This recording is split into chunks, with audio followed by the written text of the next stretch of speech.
Lecture. My name is Beverly Skeggs and I'm Professor of Sociology and the incoming Academic Director of the LSE's Atlantic Fellows Programme. It's a huge honour to be here tonight to welcome Jamie Woodcock, because I have the pleasure of knowing Jamie for many years and have watched his progress to the extent that Jamie has managed to write the book that I would have loved to have written. It's so well written. He wrote a brilliant PhD, which is in an entirely different language to the book. This makes it very, very popular and very readable, so I'm very proud to be here to introduce him. Jamie's a fellow in the Department of Management, where he teaches on the LSE Masters in Human Resources and Organisations and the Masters in Management, Information Systems and Digital Innovation. Tonight, though, Jamie will share an experience that extends well beyond, although very useful for management studies, I'd say, well beyond the classrooms of the LSE and classrooms anywhere in academia. He's going to be talking about working in a call centre, which is typically, obviously, a place of low pay, low security and high stress. But rarely do we ever gain access to a true picture of what goes on in those call centres when phones are returned to their hooks. And for many of us, our only interaction with call centres is one of complete frustration and annoyance and irritation. So this is a book written from the perspective of the workers. In an attempt to understand the methods of control and management and resistance taking place in call centres, Jamie had to go undercover, which is quite rare in social research. The emotional and physical strain of 6 months of working in this environment, which I can definitely attest to, he got paler and paler and kind of shrunk more and more he did the research, are all very, very well documented in this book, Working the Phones, Control and Resistance in Call Centre. It's his first book and it's attracting a lot of attention. The Financial Times, no less, calls it a worthwhile investigation of an office job where staff can be fired at whim, while the BBC Radio 4's Thinking Aloud shortlisted it for their annual Ethnography Award, run in partnership with the British Sociological Association. And we're delighted to welcome Alpa Shah too, who was the judge, one of the judges from the BBC Ethnography Award, who can be with us too this evening to discuss the book in more detail. Alpa will respond to Jamie's short lecture, and we're very much looking to hear what she thinks as an ethnographer herself. Jamie's going to describe to you what ethnography is, and we will probably have a debate about that. But before that, I'll just say a bit about the format of the event. Jamie will be speaking for 25 minutes, then Alpa will respond to him, and she has the privilege of opening the discussion, and then we'll open the floor to questions. For those of you who want to take the discussion offline, there's a Twitter hashtag called hashtag LSE Phones, but please can you put your phones on silent not to disrupt the event. The evening's event is being recorded and will be made available as a video and a podcast on the LSE's website, subject to no technical difficulties. But will you please join me now in welcoming Dr. Jamie Woodcock to the stage to deliver his lecture, Working the Phones, Investigating Control and Resistance in the Modern Workplace. Welcome, Jamie.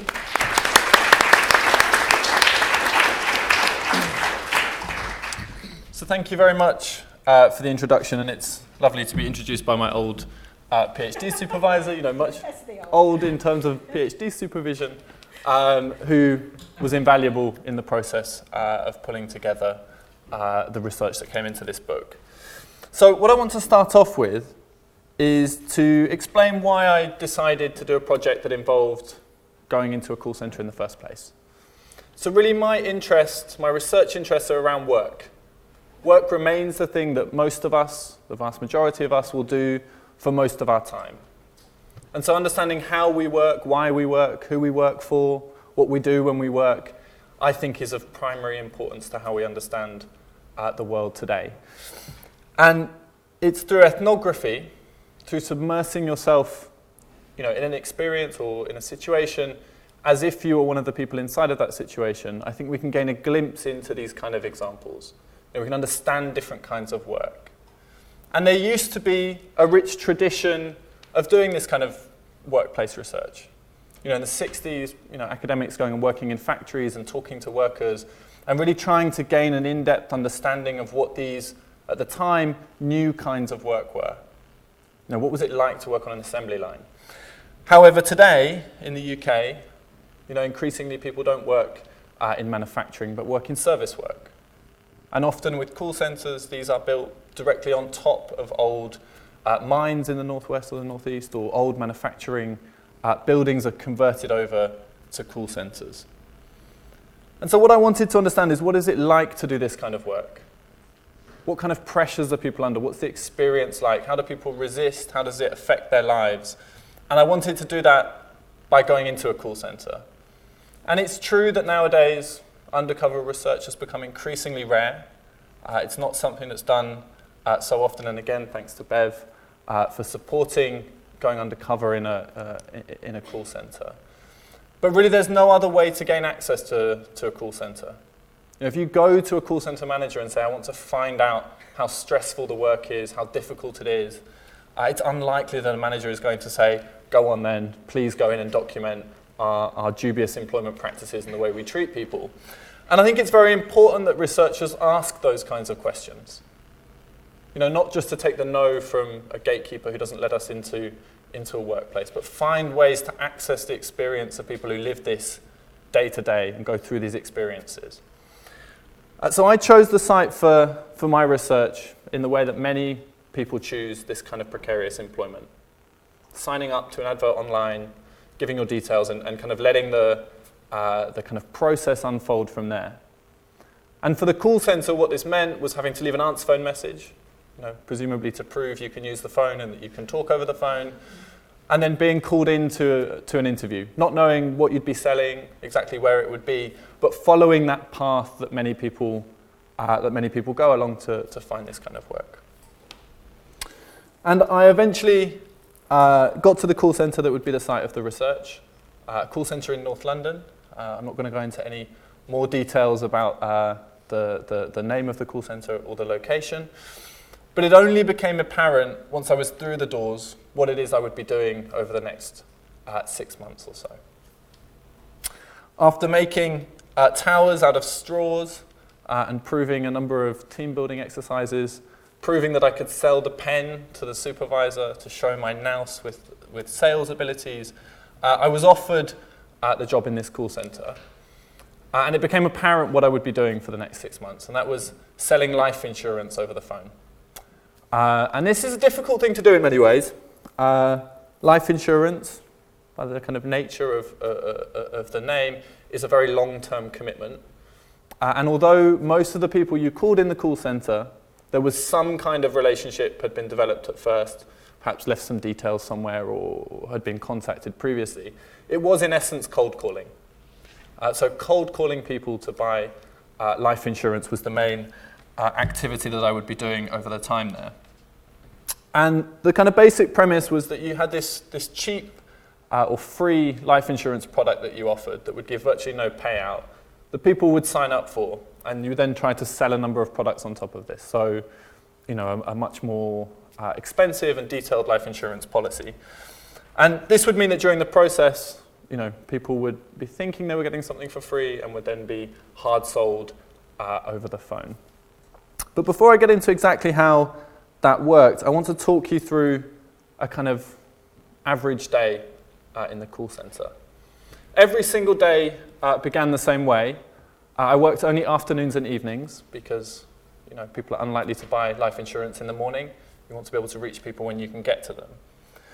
So you come into the call centre, you have to put your phone in a locker, you have to lock away your phone so you can't have any distraction on the call centre floor. And you're called in for a buzz session.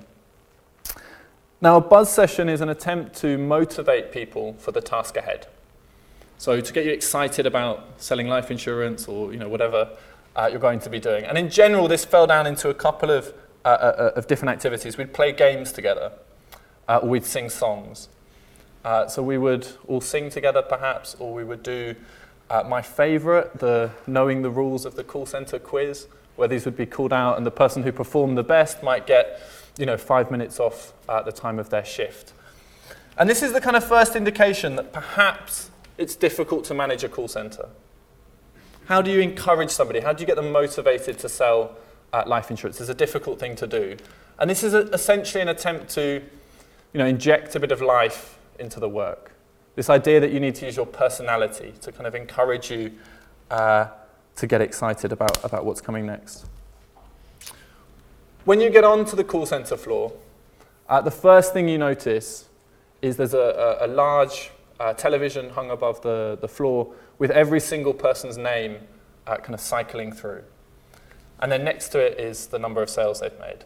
So in real time, you can compare yourself to every single other person on the call centre floor. And for a lot of that, I was quite near the bottom, struggling to make enough sales. But you get a sense of how you compare to everybody else. At the end of every single row is a whiteboard with your name, with a number of circles indicating how many sales you need to get.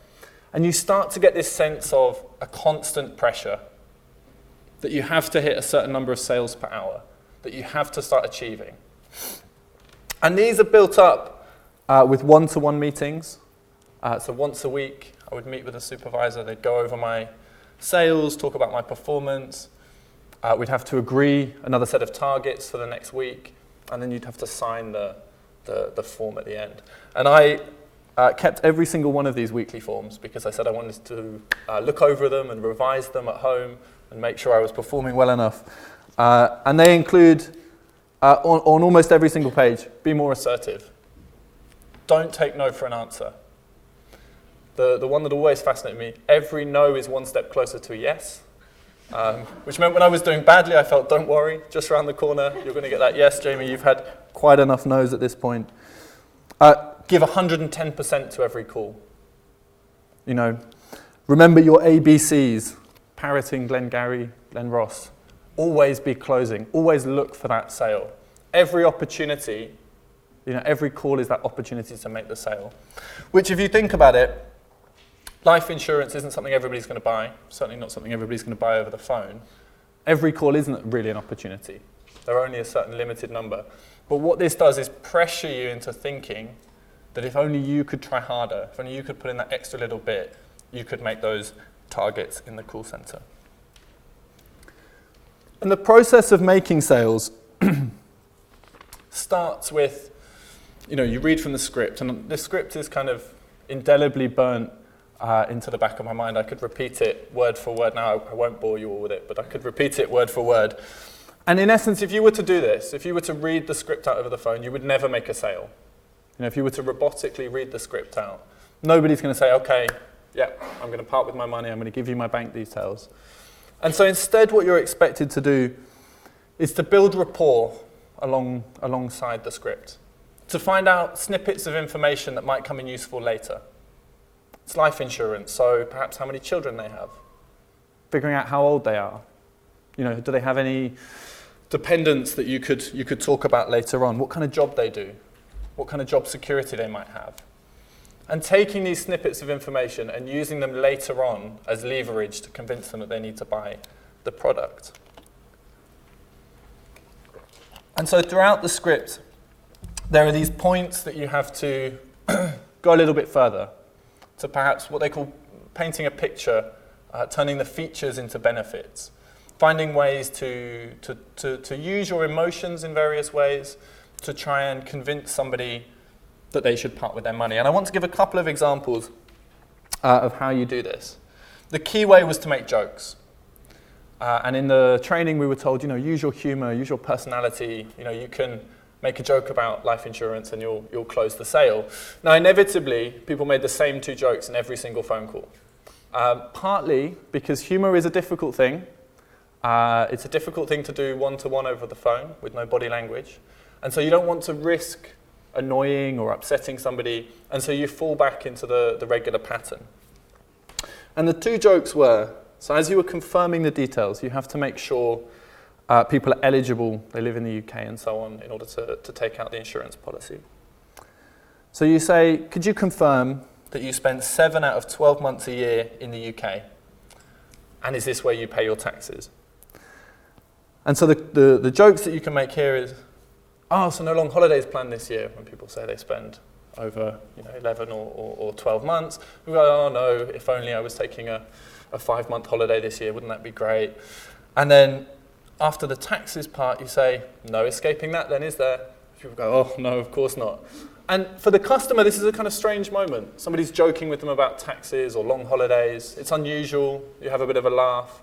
For the customer, it happens once. For the person working in the call center, they get to relive that same joke over and over and over and over again. And you can hear it kind of ringing out across the call center as people get to that point. I thought at one stage I'd elaborate on it slightly. So this was around the time of the Vodafone tax scandal, if people remember this. So I started adding, there's no way to escape that, then is there? Unless you're Vodafone. Now this got a huge laugh. People really like this as a joke. The supervisors, not so keen on it. And I don't want to imply that the call center perhaps had some dubious tax arrangements, but I'm just going to leave that one there. And there's a second joke later on, which is, we need to tell you about some of the exclusions on the policy. So things that they won't pay out for. And one of them is, you won't be covered for death if it's the result of an illegal act. And every single person makes the same joke. So if you were planning to rob a bank, we wouldn't pay out. And again, this gets the kind of same laughter, but you get to relive it over and over again. Now, in essence, what this is about doing is about trying to build a human relationship with somebody over the phone. To mobilize your emotions, a bit like the classic example of the airline attendants, smiling at customers, making them feel at ease on the aeroplane.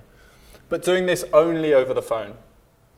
And Taylor and Bain have talked about this as smiling down the phone, finding ways to build that connection, but lacking the kind of body language or other things that we use when we utilize our emotions in various other ways.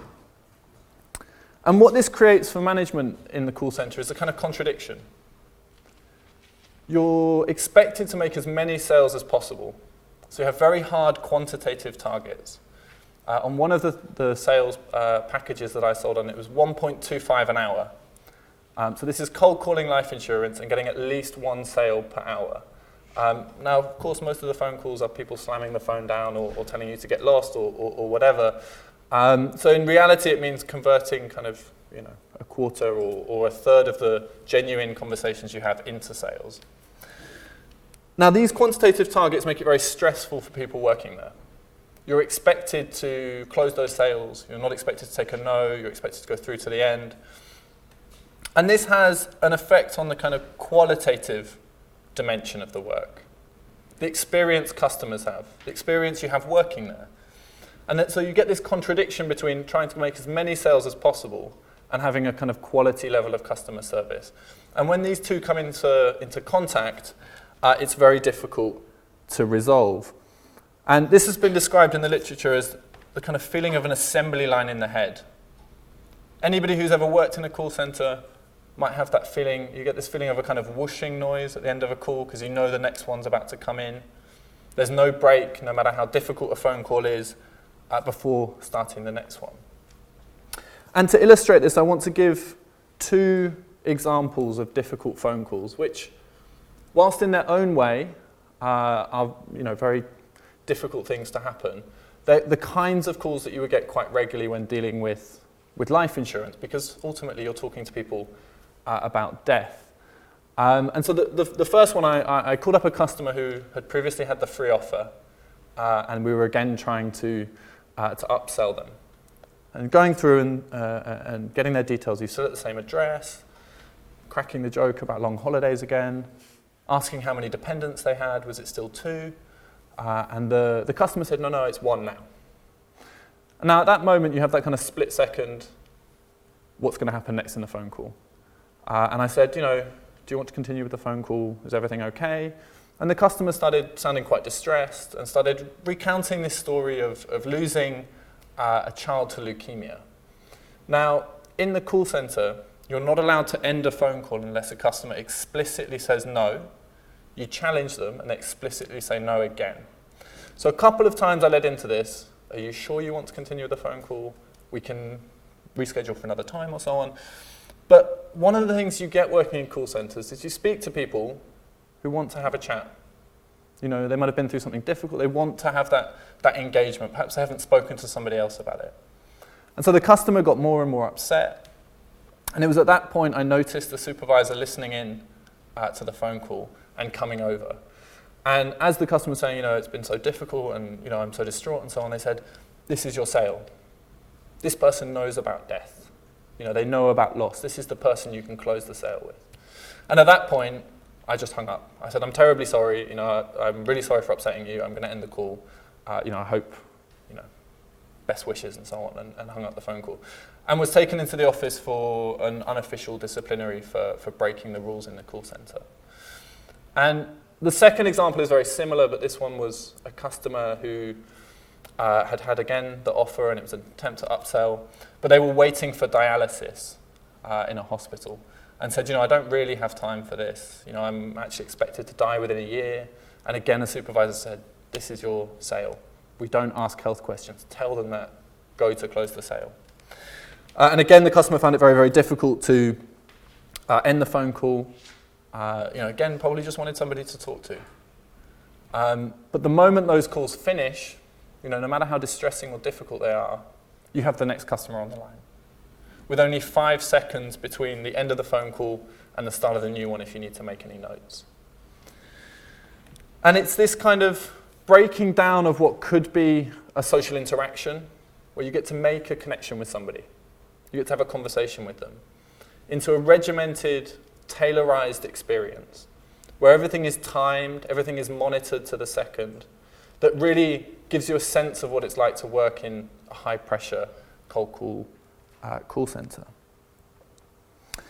And one of the, you know, there's a classic example of, you know, toilet breaks being timed to the second and so on. And you would have these printouts of exactly how you did, how you performed, how long it took you to move from one call to the next. And it's in this kind of environment that's very difficult to motivate people. And one of the most successful ways to motivate people in the call center was actually to let people go home early. This is quite unusual. I'd never worked in a workplace where you were allowed to go home early if you performed well, or, you know, as a kind of reward. And I think it comes across to me as if the supervisors were aware of how difficult the work was, of how unpleasant it was, and saw that rather than giving you a £5 voucher or entering you into a raffle or, you know, a dinner once a month or so on, that the best reward for working in this call center was to let you go home early. You know, you made your sales and you could hang up and you could walk out the door. And during the time I was there, you know, this would be a regular thing. People would shout, if you get one more sale, you can leave. If you hit your sales, you know, you get your 6 or 7, you can go. And at one point, the main kind of boss of the call center came in, and we overheard a discussion with the supervisors that he had discovered that they were only, for the time they were paying people to come in, only 79% of that time was spent on the phones. So over 1 in 5 hours was spent by people, as he said it, watching daytime TV or sitting in the pub. And this benefit suddenly disappeared, because ultimately if the main employer is paying for all of that time, shouldn't they be paying for people to be on the phones? And so instead we would start having training in a separate room where we would just get to sit, take our phones out and spend some time off the phones if we made our sales. And what I think is important about this is the recognition that this is very difficult, stressful, you know, emotionally draining work almost comes across from the management too. And so what I want to do with the remaining part of the talk is to talk about the resistance that I found. Because ultimately in these kinds of conditions, many call centers lack any formal trade union representation. They're seen as places, and we get this kind of popular image of call centers. Anybody who's watched the BBC documentary, this kind of, it's a horrible workplace, people go there, you know, they have maybe some fun at various stages and then they move on to something else. There's no sense of resistance. There's no sense of a collective way to change the work. When we're called by call centers, we only ever hear a disembodied voice. We don't see what's happening on the call center floor. And in the first couple of months, I didn't find much resistance. You know, you start to have this, is there anything going to happen? You know, am I going to discover anything? And this is the case, I think, if you were to do undercover research anyway. You have to be there long enough to start picking up on things. To find that actually the resistance that you're looking for, you start having to do to make the shifts bearable. To get by through the shifts, to become the pale and, and shrinking PhD figure. That, in the buzz sessions at the beginning, if each of you go around and ask a different question, could you clarify this rule about the call center? Or, I'm not sure about this bit. You could squeeze 5, 10, 15 minutes of extra time in the buzz session and reduce the overall length of your shift. That if when the servers went down, every now and again they would have to be refreshed with new leads, if you pretended to make phone calls and winked to other people to get them to pretend to make phone calls, you could make it look like you were working when you weren't. If you went out for the break and came back through to the tea room and hit the reset button on your computer, you could reset the 15-minute timer. You could squeeze, another few minutes off your break. And these kind of small micro practices of resistance were everywhere in the call center. Once you knew where to look for them, you saw them all over the place.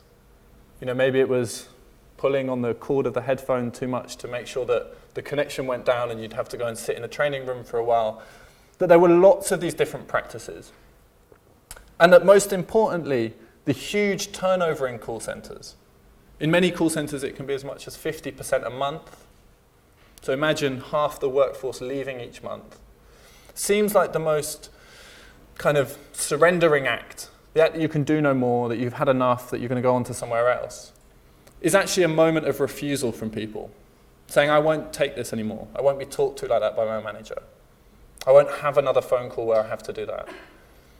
Is that, in a sense, that's quite like a strike. You leave the workplace. It's just with a strike, you say you won't come back until you've, had a demand that's reached. Better pay, better conditions, or whatever it is. Is that actually these call centers, at least the one that I studied, was alive with resistance. Sometimes individual, in other times collective. Towards the end of the study, we started meeting in a pub near the call center, kind of somewhat ironically in a quiet corner of the pub with an old Soviet-era communist flag, which, you kind of think your first meeting with people from the workplace isn't going to be under a red flag, but in this case, with this hipster pub with fake books on the wall, it was indeed under a communist flag, talking about how we could, for example, stop that one supervisor who was particularly bullying. What could you do about, the fact some of us weren't getting the hours we wanted? We didn't have access to holiday pay. And in the book, I detail that experience of trying to organize with people, trying to get people together to talk about work. And part of the book comes from the discussions that I had with people. How do you do these things in workplaces without the traditions of union organizing that, other workplaces like perhaps universities have? And I want to just end on a couple of stories about the organizing. The first is, I had been in a trade union before, as had one other person in the call center, but nobody else had ever been in a trade union before. Didn't quite understand what they were or why you would join one. And so we joined the CWU, which is the Communication Workers Union. Or at least we tried to. We called a call center that handles the recruitment. So we had this strange moment of saying, we're from a call center, we're talking to you in a call center, we'd like to join the union. And we had a bit of a mix-up and we weren't contacted by the organizer, and we finally got through to the organizer and she said, fantastic, it's great to have a group of call center workers. You've just missed the organizing meeting. And we said, when's the next one? She said, it's in 6 months' time. And we said, we're really sorry, but none of us are going to be here in 6 months' time. We'll have moved on to other things, we'll be working elsewhere. And so instead, we just decided to organize unofficially and thought, if the time comes and we need to join a union, we'll do that. And so one of the people I organized with, the closest example she could find to being in a trade union was, she said it would be like being in Dumbledore's army. Now, I didn't understand the reference at the time, but I think it's somewhat telling that this kind of magical wizard army is the closest kind of example. But it also gives a sense of the excitement of organizing, that it would be like a secret club, that you would be doing something antagonistic, that you'd have to hide it from supervisors, that it would give you something to do while you're at work. You could figure out that new person, are they going to get involved? Where do you think they sit on these things? And so although nothing came officially of the organising that we did in the call centre, what I hope is that everybody I met during that time took that experience of organising together, of talking about their work, of talking about that guy who wanted to speak about call centres and decided to do his research there. I always told the people I worked with what I was doing. They were completely baffled by it. They said, why don't you go and study something much more exciting? But I hope they take that experience on with them somewhere else. Once you've organised together, it gives you a sense that there is perhaps another way than just leaving on your own. And so that's what I want to end on now, is how I left. So by the end of the 6 months, I stopped trying to make so many sales and started to bump along the bottom to kind of see what would happen, because I had an ulterior motive to stay, unlike lots of other people there. I had to finish my research. So I started wearing trainers to work instead of smart shoes, which was against the rule. This was because it was much more comfortable when you're stood for an entire shift to wear trainers. And really that was only introduced to then give you a benefit. If you met your sales, you could then come in wearing your own shoes. And I have a number of these forms that I talked about earlier saying Jamie must perform better. He must hit his sales or he's going to lose his job. And throughout the entire 6 months, I never had a proper contract. I was on probation the entire time, so I could be fired on the spot at any point during that 6 months. And eventually they said, you have to leave. You've not made your sales and we're going to let you go.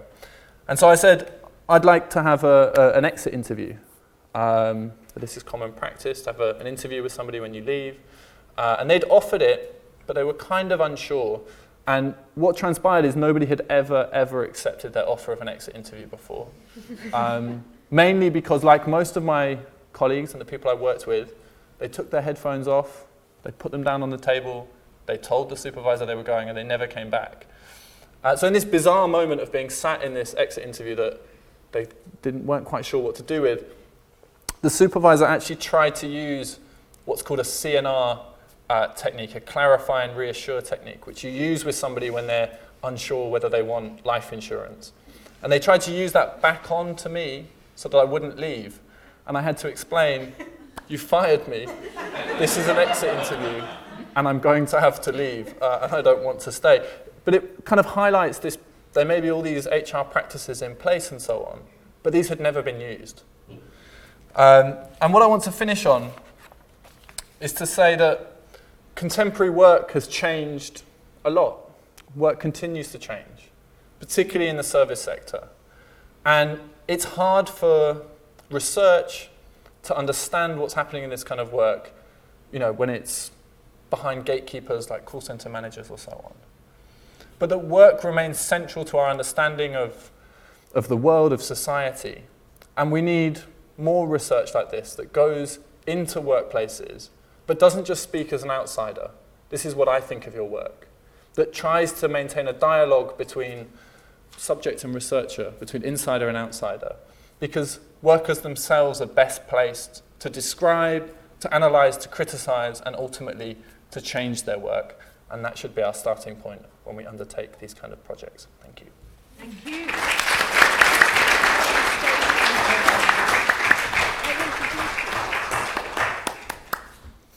So next we have Alpa Shah. Alpa debated Jamie's book in great detail for the BBC, but Alpa is an ethnographer who studied so many different groups of people who will respond now to Jamie. Thank you, Alpa. Thank you very much for inviting me. It's rare that one gets to meet the author of a book that one's reviewed and actually discuss it with them, or, in this case, of course, being on the jury of this prize.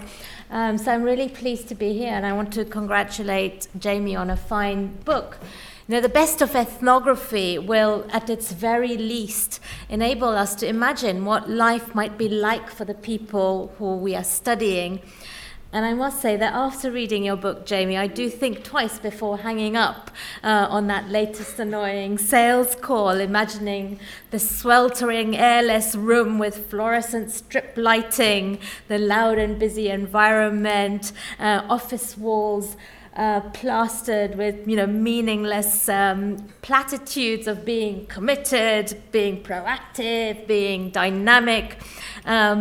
Workers' names and sales targets, supervisors keenly watching over the poor person I'm talking to, who is under great pressure to make hundreds of calls a day in the hope that he or she might hook somebody. That call is now, for me, certainly a moment of pause, a moment to think about the life of the poor person at the end of the line and the pressures that they may be under and the trying world in which they're working. Precarious jobs, poorly paid, with no job security, no pensions or other welfare benefits, hired on a contract and fired at a moment's notice, are the main form of employment in today's world. In India, where I work, 92% of the workforce is such informal labor, and even some of the most established formal sector companies, including multinationals, depend on informal labor. So many of the working conditions that Jamie describes in his book are not an anomaly, but they are in fact the norm, which is why it is so important for us to try to understand them. And while I think quantitative measures are important and take us some way to understanding those who work as informal, precarious labor, there is no replacement for qualitative techniques, and in particular long-term ethnographic fieldwork as a participant observer in understanding what life might be like for the workers and in understanding their multiple social characteristics. And I think the potential new insights revealed by ethnographic study is why I'm part of the Anthropology department here at the LSE, and we generally advise our students that they must spend at least 18 months doing fieldwork. They must learn the language of the people they're studying, they must live with them, they must essentially become them. And the idea being that it is only this long-term immersion, through this long-term immersion, that we can get new insights about the world, challenge the knowledge and the theories that we came equipped with, and therefore bring new knowledge into the world in the light of what is emerging from the lives of the people we are studying. And I think in that sense, Jamie's book gives us a very fine taste of what it might be like to become a call center worker. It gives us a flavor of the drudgery of work, what it might feel like to have to make 300 to 400 calls a day, the constant pressure to make sales, the emotional or affective labor, which Jamie just gave us a taste of, that is so draining, that goes into the making of each call, the reasons why people might not last long on the job, why there is such a high turnover. What I found particularly compelling about Jamie's book is the degree of surveillance that he describes and that workers are subject to. Since the systems are computerized, these phones are computerized, as Jamie tells us, every single action a worker takes is recorded, monitored, compared from the number of sales to the time spent on a call, between calls and on a break. And alongside these statistics, which the managers collect on each employee, every phone call is digitally stored and can be recalled and replayed at a moment's notice. That's what Jamie tells us. If that is not enough, sitting amidst the workers was, in Jamie's case, which he didn't talk about but is in his book, it was an undercover consultant there to patrol the workers to increase productivity. Yet, as Jamie points out, amidst this tightly patrolled workforce, Jamie finds resistance, workers' resistance, albeit mainly in hidden transcripts, as very much as weapons of the weak, as Jim Scott would have called them, the stretching out of tea breaks, the morale-raising buzz sessions with the supervisors, the taking off a sickie, for instance. Such informal labor working under precarious conditions is very hard to mobilize. They are rarely unionized, and they can always be fired in any moment and replaced by an entirely new workforce.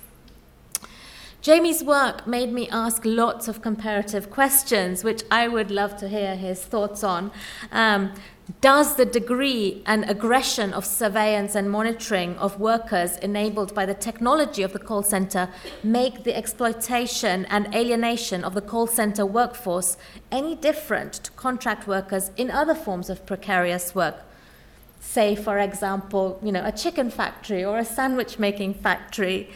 Does this matter for the strategies of resistance?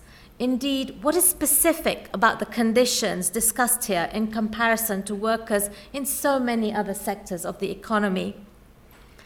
And what about the comparison between call center workers here and those in other countries like India, on which we now have several, ethnographic accounts and novels, and where call center work is often seen actually as prestigious because of the ability to speak and learn English and to enter a modern world.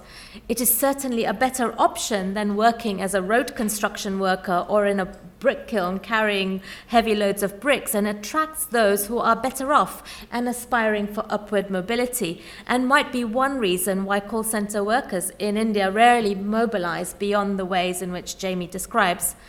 Certainly such work cannot be seen through a national lens, but it is part of a global division of labor, and this will have massive implications for any mobilizations against its grueling terms and conditions, and also for our analysis. I would actually have liked to hear much more about the workers themselves.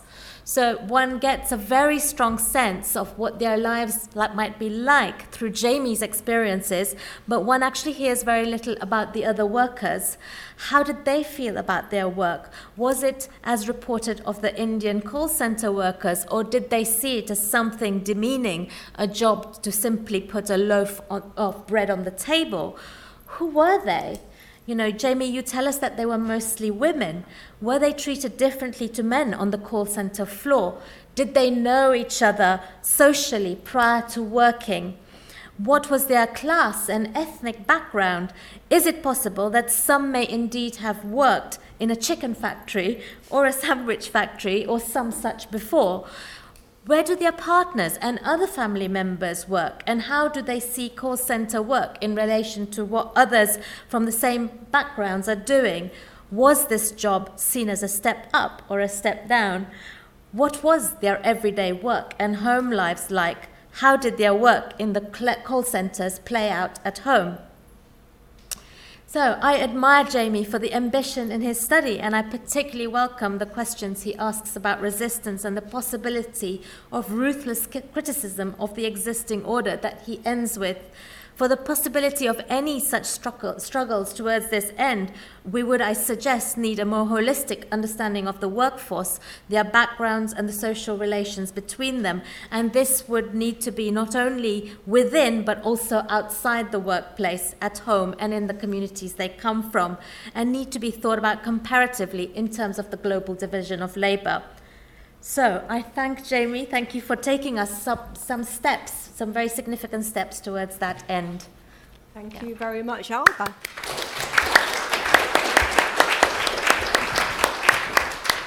So, Alpa, I think you asked about 12 questions there. Yes, take your pick. And 12 really difficult ones as well, So, Jamie, do you want to respond to some of them?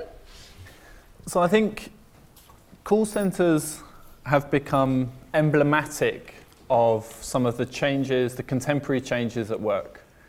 So they've become emblematic of surveillance, of the kind of electronic and computational forms of control, and of short-term precarious contracts. But what I think is important about them is they have been, in essence, a testing ground for many of these technologies and techniques. So it's not true that this is a recent phenomenon in call centres. The relationship between telephones and computers allows the application of these things much earlier than in other workplaces. So you have the testing of these kinds of strategies at a much earlier stage. And I think, the Ubers and Deliveroos of today are in essence, developing on those management strategies that were first tested in call centres. So I think it's important for understanding, say, the gig economy today, You can see its roots in call centres. And so I think it's important to understand how people resisted. You know, did they resist it when it first came in? And I did an interview in the book talking about these first attempts to stop electronic surveillance. But also to show us, you know, that when management is successful in using these kind of techniques, they spread outwards into other workplaces. So, you know, the classic example is healthcare and education. You know, increasingly these kinds of methods being used elsewhere. And in Braverman's kind of classic terms, degrading work, you know, making work progressively worse and worse as an experience for people who work it. So that's question one. I think 3 maybe. There are 3 that I want to talk about. So the second one is, what's it like compared to working in a chicken factory or making sandwiches?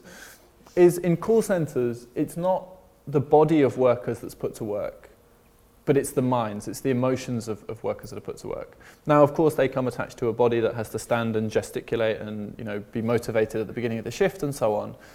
But it's about trying to mobilise human interaction, emotional, affective labour at work. And why I think it's important to make this distinction, you know, you can go and work in a chicken shop, a chicken factory, and you don't have to be made to feel happy at the beginning of the shift. You don't have to perform happiness while you're working the assembly line. This has a different effect on people. And I think it's important to look at the labour process, what it is people actually do at work, because that has an important relationship to the kinds of resistance that are possible. So stopping the assembly line in the chicken factory, you know, based on the kind of work that's happening, different strategies of resistance are effective. You know, there's an example of the smile strike on Cathay Pacific Airlines, of refusing to smile as part of industrial action, which was successful. You know, understanding that the labour process there is about smiling, also about serving alcohol, which they also stopped doing during the strike, which, you know, had quite an effect later on. But thinking about how what we do at work should inform how people can resist. And so it's not to say that working in a call centre is necessarily worse or better than working in a chicken factory. They're different, and those differences are important. And then finally on the other workers, I mean, when we think of ethnography, we think of it as a method, but also as an output. And the written form is the classic kind of ethnographic output. And whenever I talk about the book, I always think which bits to focus on. Because I could talk about, and I'm sure you're all grateful to hear, I didn't talk for an hour, but you kind of feel like you could go on about all the details and all the little stories and experiences and shared moments and so on that you have over that time. But to speak a little bit to the backgrounds and the experiences of other workers is, being undercover, you know, you don't want to describe people in detail. You know, even if you have consent from people and you've spoken to people, lots of these experiences are general experiences that people have across call centres and across workplaces. But the backgrounds have the similar backgrounds to people involved in precarious work in London. Predominantly young in this kind of sector, predominantly female, and so long as you could speak English to what was considered to be an acceptable level, as if you were a native speaker, it meant that there were a range of different ethnicities and social backgrounds. And in a strange way, there were accents are valorised in complicated ways.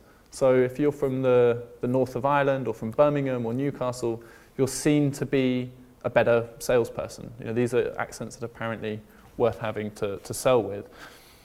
So you have these kind of differences with Indian call centres, for example, where people are expected to take on accents, maybe take on a fake name and so on, that you have these different pressures that people face.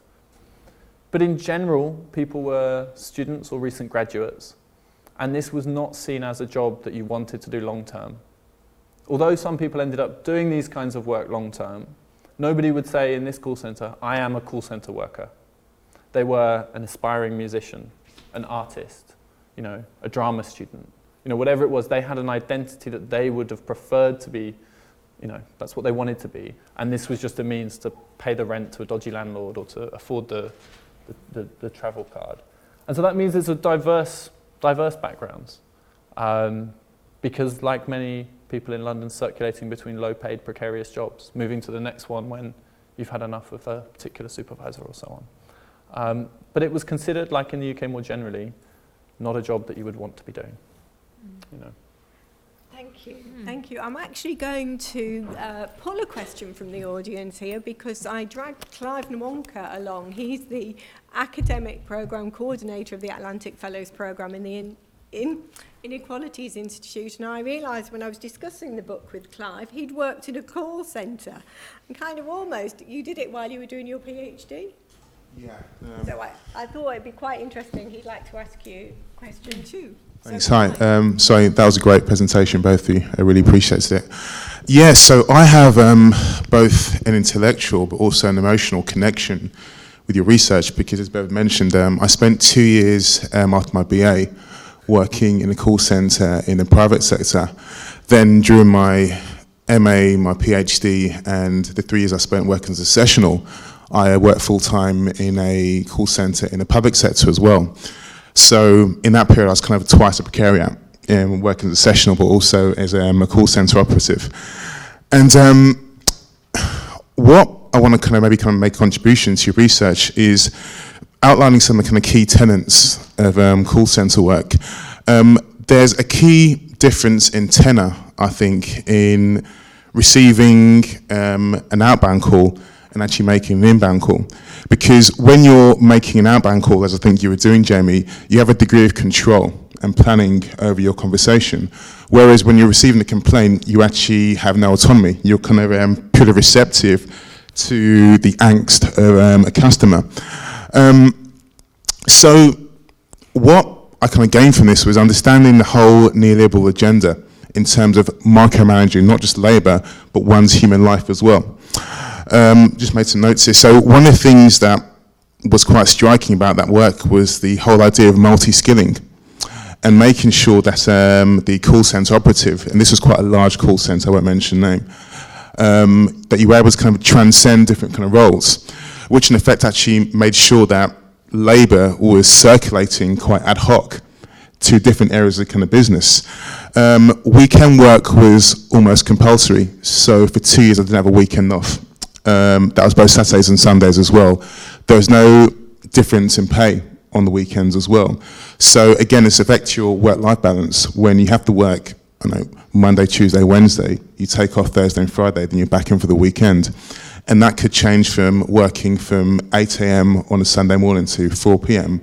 Or in the winter sometimes you work from 12 p.m. to 8 p.m. on a Sunday evening and still with another shift on a Monday morning as well. So again, I mentioned the kind of the psychological effect of this kind of work. But also there is a division of labour as well.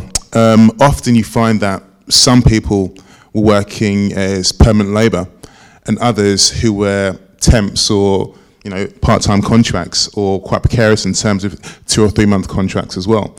And what that created a quite competitive hierarchical nature in terms of those with permanent contracts often took a quite lackadaisical approach to their work, whereas those on the more precarious contracts were trying constantly to impress their team managers.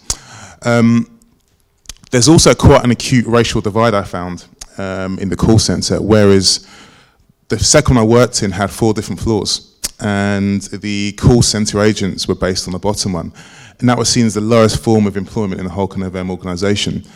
And that was predominantly dominated by ethnic minorities of all ages and all races as well, and all genders. And as you kind of climbed higher and higher in the kind of company, the whiteness just seemed to kind of emerge kind of bigger and bigger. And that really produced a kind of need for, as you mentioned about motivation, one of the ways that managers try to instill motivation was by the promise of promotion and career development. And so if you hit certain kind of targets per month, there was a chance you may come move to another department that was removed away from the kind of precarious, quite derogatory nature kind of taking a phone call. What happened then was the criteria for this kind of labour and this time of mobilisation was quite arbitrary. So it wasn't so much kind of based on how you performed in terms of your core skills or your kind of stats, but more how you performed in a kind of cultural setting where you're kind of friends with a team manager. Some nepotism going on there if you went to the pub on the weekends with your kind of bosses. So there's a kind of real strange kind of social dynamic happening there in terms of even the breakout areas. You're constantly negotiating with kind of people about where the next job comes from. So all in all, I mean, what it does is actually instill some kind of incubus in the mind of the consigliere agent that they're solely in control of their own destinies, where they're clearly not.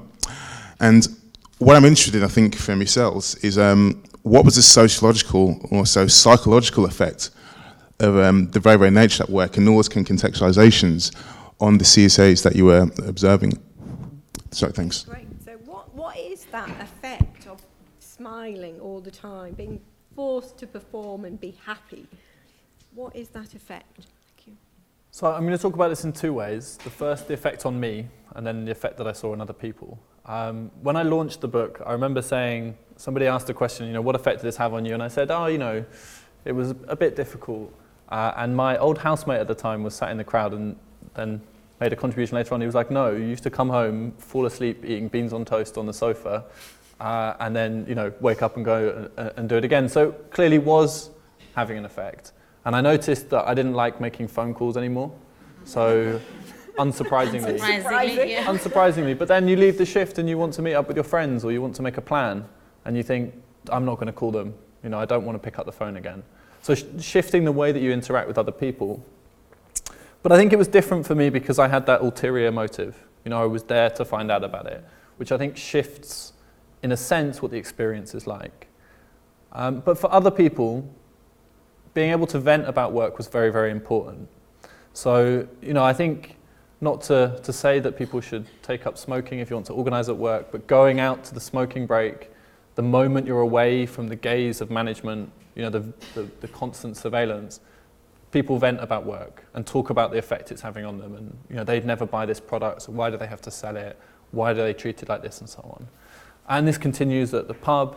And I think one of the important organizational things was saying we don't go for a drink with the supervisors because you can't vent about work if you go to the pub with the supervisors. So in terms of kind of trade union organizing, I think that's an important thing to do. But you could see it most clearly when people left. I remember one of the people I used to work next to a lot of the time genuinely considering with another person punching each other in the head to get off the shift, kind of joking about it, saying, could we stage a fight and we'll make it look like we've had an argument and then we can leave. But that sense of there being a refusal to submit to all of the things that are pushed on you with sales targets, and a humor in how to deal with it. So finding ways around it. You can't manage people that strictly. They find ways around it. And so it's a kind of tale of two sides, I think. It's bleak, it's controlling, it's surveilling, it's all of these things, but yet people still find a way around it. And I think it's not a kind of one example where that happens. When you put people in that kind of situation, inevitably, there is that conflict around it. And so that's the kind of the corrective story, is to focus on those bits where people turned it into something better, perhaps. Okay, so we'll open out for more questions. If you stick your hand up, there's roving microphones that can be sent to you. So one over there. Thank you. Then we'll pass it behind after that. Thank you so much for the lecture. It was really interesting. I worked as a facer for Amnesty International. It was only for 2 months, but and we also did exercises like to motivate ourselves and constantly gave high fives and those sorts of things, and they were fun for 2 months. But we talked a lot about that we were not selling something, selling a product. We were signing people up for Amnesty International, and it was like, it felt like an important cause. So I was just wondering if you had some thoughts on, do you think that something would have been different if you felt like for the cause? And then I have another question. I was wondering if you used some of Slavoj Žižek's thoughts on what he calls caffeine-free critique. You can use it to understand, like, people working in Starbucks often don't work under very nice working conditions, and they are also told the customer is always right, and some of the similar things you're describing. And one way of giving critique is that they serve the customers coffee with no caffeine. So I was wondering if you see if that can be related to what you saw. And then the last question is, did you meet any ethical dilemmas because the people working there didn't know that you were researching? That's it. Okay. Okay, so the first one, I actually did a pilot study in a charity fundraising call center before working in the other one. And it's funny, I always think about it, you are selling something. You're selling the fuzzy good feeling of donating to charity in a kind of strange way. Because often these call centers have nothing to do with the charity. So lots of them are a private company that tenders, buys the right to raise money. And in a kind of, there used to be a call center that did this in northeast London, and a reporter went undercover there, and by exposing the work practices there, it was very quickly shut down because they were saying, target vulnerable people and so on, these are the ways to make the sales and so on. And I think it's a kind of interesting example because it shows about the politics of knowledge, that if there are things you can unveil about a workplace if you go undercover that can cause a lot of problems. For example, my contract had written into it, you cannot have your terms and conditions collectively bargained on by a trade union, which is technically not a legal thing to put in a contract, but if you sign it, I mean, it kind of doesn't mean anything anyway because there wasn't a trade union, but there are these kind of practices that elsewhere we wouldn't accept. And so in terms of ethics, the way I approach that is thinking about how do I protect the subjects, in a sense, the people I worked with. I wouldn't have wanted them to lose their jobs or to get into trouble and so on. But I think ethically, research has a responsibility to speak to power and to talk about these practices. And so whilst I didn't tell the people who managed me or the owner of the call center what I was doing, I did tell the people I worked alongside. And I offered to let people read things I wrote. Unsurprisingly, they didn't want to read about call centers after a shift in a call center. So instead, we talked through some of the ideas. And I think that is ethically important. If you're writing about other people, or you're writing about a kind of work or a community, finding a way to have dialogue around it is very important. And so, I think today in universities we don't consider ethics so much in that way. We consider the legal indemnity of the university and, is there going to be a legal case and so on. For me, ethics is really about, thinking about what you're doing and your impact and how you negotiate the world. I think that's much more important. And caffeine-free, it's very difficult to do sabotage in a call center because everything is tracked, surveilled, and so on. And so that was one of the things it was very hard to find, other than occasionally getting headsets that had been broken or, everything was recorded. So if you were to say something wrong on the phone, it could be recalled at any time. They probably still have a record of every single call I've made somewhere. So unfortunately not in that call Those center. levels of surveillance were phenomenal, actually. So behind in the pink, and then grey T-shirt at the front. So my question is, how do you think, so it's twofold. One, how do you think managers create silent psychological contracts with the people they work with? And do you think they also are surveilled and are under other psychological contracts that they're caused to create such workplace cultures? Yeah, so the supervisors earn very little extra than the people who worked on the call center floor, and their wages were much more reliant on bonuses. So it could mean, for example, the difference of a third in their income if they met their bonuses or not. And those bonuses were directly related to the sales of the people they were working with. So in essence, they were surveilled very tightly, they were very controlled, they were shouted at by the managers above them, and they then repeated that back onto people. Partly because it's difficult to get somebody to sell life insurance. You can't tell them one thing and they'll magically do it. So they would get more and more desperate throughout the month, and by the end of the month it would be very uncomfortable and they'd be shouting and so on. But in terms of a psychological contract, it's a strange one because they admitted that the work was difficult, stressful, that people didn't want to be there. And so it was almost a contract of saying, if you come in, you make your sales, you can leave early, you don't want to be here, we know that, just do your bit and move on, which is a very unusual experience at work. Usually we're told, you know, isn't this the most wonderful thing that you're doing, whether it's serving coffee in Starbucks or not? So there's a different kind of contract, psychological contract that's made there. Okay, so grey t-shirt. Hey, I just want to say great lecture so far. It's really enjoying it. I just want to preface my questions as well by saying that I think it's fantastic you've gone out and actually done an everyday job. I think a lot with ethnographers, there's a lot of pressure to go to an exotic location, like Solomon Islands, PNG, these sort of places, and it's just that long history that ethnographers have had. And also it builds on that idea that there's a real disconnect between academia and the people they should be serving, and I think that's sort of like trying to fill that chasm, I guess. So the question I had is going back to maybe the methodology, and specifically incognito ethnography, which I think in the past has been fraught with problems and issues, especially like in the colonial period, like where I'm from in New Zealand and Australia. There's just like a real awareness that undercover ethnography can have real effects on the people that you're studying and the people that you're working with. And you sort of just talked on it before, responding to that question back there. So maybe I was thinking, you talked about output, and I was hoping that you could talk more about how ethnography is a force for good, hopefully for good in most attempts, and maybe what you're going to do to build on the book and the work you've done so far into the future, because you've obviously sort of mentioned what you've done in the present.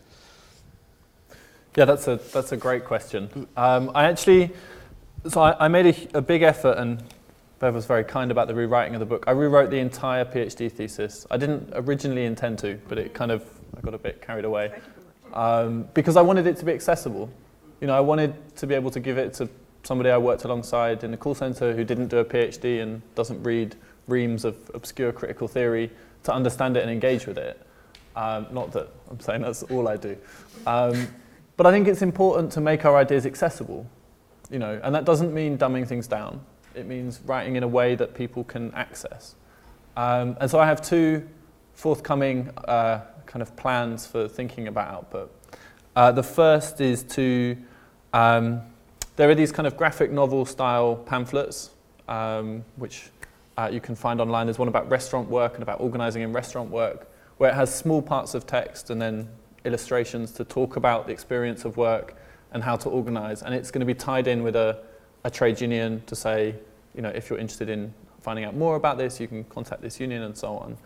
And I also got a grant from LSE to make a video game about call centers, a short interactive experience to think what it would be like to make something interactive to present some of the findings of ethnography, which is an experiment and hopefully will engage people who might not otherwise, you know, read a long book or something. Can I just do a quick follow-up? Yeah. Did you discuss that with your interlocutors to a certain extent, like these follow-ups?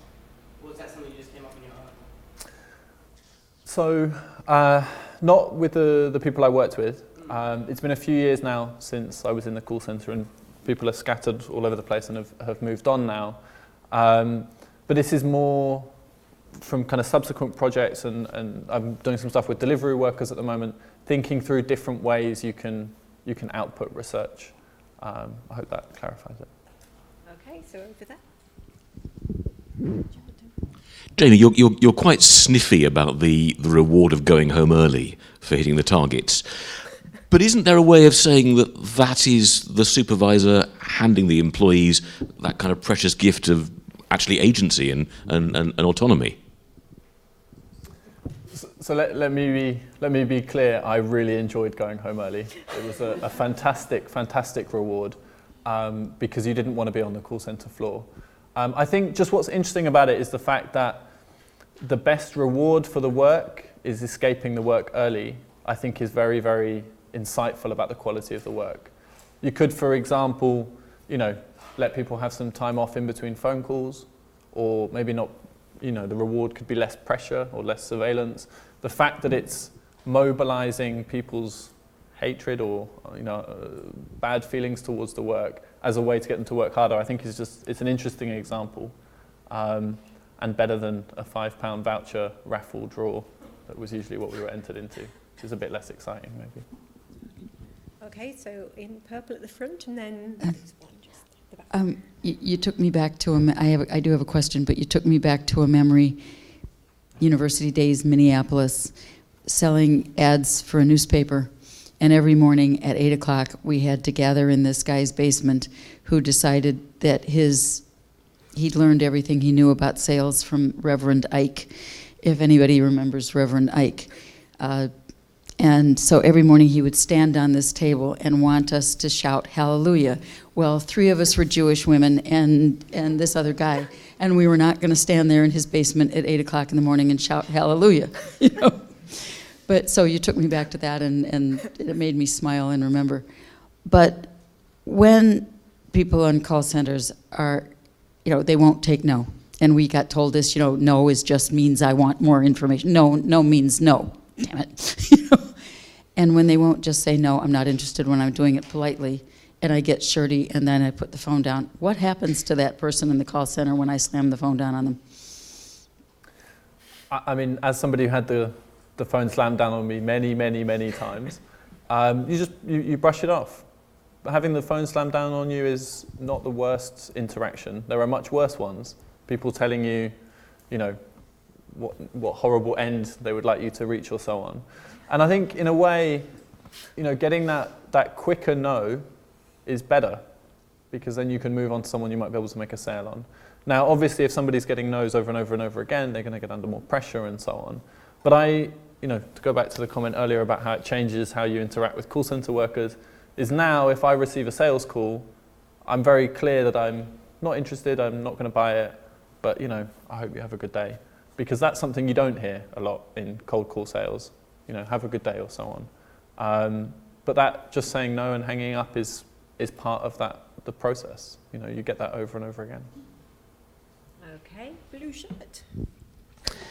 Hi, thank you very much for the talk. I was wondering if you share some thoughts on the wider, how you might explain this sort of phenomenon that's going on in workplace, and this sort of, I think you were touching on the total lack of a sort of dialogism, and you know, people just working on their own, not working as group collectives towards the common purpose. And did you get a sense in, you know, that this is an okay and acceptable way that people are getting used to working? And also how they interact with customers, this just complete monological approach to how we, you know, are doing things. And the second part of the question was, you've clearly outlined a bad call center. So with that experience, what do you think would be a very good call center? Because we're obviously going to be living with these for a very long time. So I think to start with the second part, I think it's a really interesting question, what will happen to call centers? Because in a sense, they're already changing. So increasingly, they're now contact centers, you know, increasingly using other means for you to get in touch with companies or so on as a kind of interaction between customers and companies. And I think really the tendency towards automation in call centers is something that's already been happening for a long time. When you type the numbers to go through, that's part of automation. The difficulty is the sales part. So the sales part you can't automate away. And so that's something that's going to continue. Having that customer interaction where you're trying to get people to give their money over is a difficult thing to automate. And I think in the kind of large call centers, it's very individualizing, but it's also collective. And there's a strange experience there of you could not speak to anybody else around you for the whole day because you're just on the phone. But bringing that many people together with a shared experience, I think cuts through some of what we feel, you know, maybe in a city like London, of the individualizing tendencies of neoliberalism, you know, of not feeling collective solidarity and so on, is people form an identity around call centers, even if they don't want to be seen as call center workers. You share that common experience, which in a strange way then cuts across the individualizing nature of call centers. The difficulty is how to articulate that today. You know, joining a trade union isn't something lots of young people do anymore. You know, it's increasingly rarer and rarer, but finding a way to connect the best traditions of that to the experience of work today is how new kinds of organization will come about. And that would be how we get good call centers, you know, from actually having a workplace voice that shapes them. Okay, I'm just going to use chair's prerogative for a moment to follow on from that, because we've got one right at the back and one in the middle, so as you move the microphone. I'm really interested in mobilisation. How do you mobilise such a transient workforce? Because by the time you get them organised, they're going to be going somewhere else. And it's similar to the Indian situation, 92% of informal workers. And there's the Agarwala book, Reena Agarwala's book on mobilising informal workers, and she shows how it's all done through welfare now. You mobilise people around welfare, not around labour. Now, does that work as an argument for you? So I think, answering this in two ways, I think work has always had an element of precarity. You know, there's always been precariousness at work. And there have been previous ways in which people can organise around those precarious workplaces. So if you think of IWW organising in the US around mining and heavy industry, but what you need is something that brings people together across different workplaces. So at the moment, if you were to join a trade union in London, you might have to move branch every time you move job. And that is something that people are unlikely to follow up on. It's another burden to remember. And so I think we need more flexible forms of workplace organising that can link people between workplaces. But I also think there are other issues that can mobilise people. You know, in London, housing, you know, we've seen, you know, the beginnings of renters' unions, of what happens when housing is underfunded, run down, you know, the effects of austerity on housing. Similarly on transport. You know, there are other mobilising factors, but if we're going to change work, that organising has to happen in the workplace. And you can see that huge turnover, rather than being a big weakness, could become a big strength. If you can move into another industry or another job relatively easily in a large city like London, the costs of taking action are lower. You know, why not try to do something collective when you chuck in that job at that point? You know, the barrier to industrial action, as it were, is much lower. It's just a question of finding successful ways to build upon it. Alpa, what do you think? As you know, from the Exactly. I mean, I think Reena Agarwala's book is describing a kind of common phenomenon where people are not able to mobilise in the workplace, but the unions, what they're doing is mobilising, getting better housing for people, getting electricity, getting sanitation, etc. That's, I think, a part of the story, but I think there is still very strong labour mobilisation going on, which is no replacement for improvement of wages, improvement in the terms and conditions of work. So while there are organisations that are doing welfare measures, there's also still strong mobilisation emerging from below. It's just that it's actually harder to see because, you know, this labour is so precarious, it's hidden. So it's much harder for us to spot, you know, these instances, but yeah. So very different. Okay, so back. So one right at the back and one in the middle. So go middle first and then we'll go to the back. Hello, thanks very much. Very interesting discussion. I have a question in relation to the kind of audio recordings of the kind of dialogues you have, or not necessarily dialogues, but the chats you have with people on the phones. Aside from perhaps being used as a kind of disciplining measure, I wonder if this information has been used in other ways, either to improve sales or to teach computers in terms of voice recognition, or, you know, is it being sold as big data? And what are the kind of, if you have any insight into that, what are the kind of controls or kind of regulation around that? So in the call centre that I worked in, and in lots, the audio file is the contract for purchasing the product. So that's why there is digital storage of them, because if a customer calls up and says, I never took out this policy, you can say, we have you on the phone doing it. There is data protection around it. So every call you have to explain that things are being stored and so on. And so I think the two primary reasons are contractual and disciplining of the workforce. It's kind of like a sword of Damocles hanging above you. You know, if they wanted to fire me and actually go through a kind of court around it, it wouldn't take long to find enough infractions of the rules across every phone call I'd ever made to fire me legitimately. And I think that's an important reason to do it. I don't think the call centre I worked in used it for any other purposes, but you can see that that would be an important resource. You know, machine learning, if we're trying to automate parts of call centres or whatever, we'll need that data. And no doubt somewhere there are call centres that are monetising that. It would be dubious and probably illegal, but that doesn't mean people aren't going to do it somewhere. good question. Mm.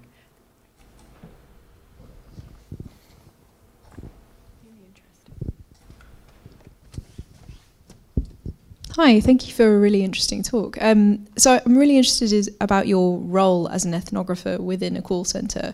So I work for a large public sector organisation that probably has upwards of 1,000 call centres. And one of the interesting things about call centres is the fact that actually the people who work in those areas know the service they're providing better than probably the management of those organisations. And one of the kind of nascent ideas that we have is actually utilising the ability of people who are working on the front line of those organisations to be able to actually take control of the service that they're providing and actively iterate it and change it over time. So I'm kind of just interested in your perspective on that. Is that realistic? Is that something that could happen within the current infrastructure and kind of economic dynamic of a call centre that we currently have? And just generally, what do you think about that idea?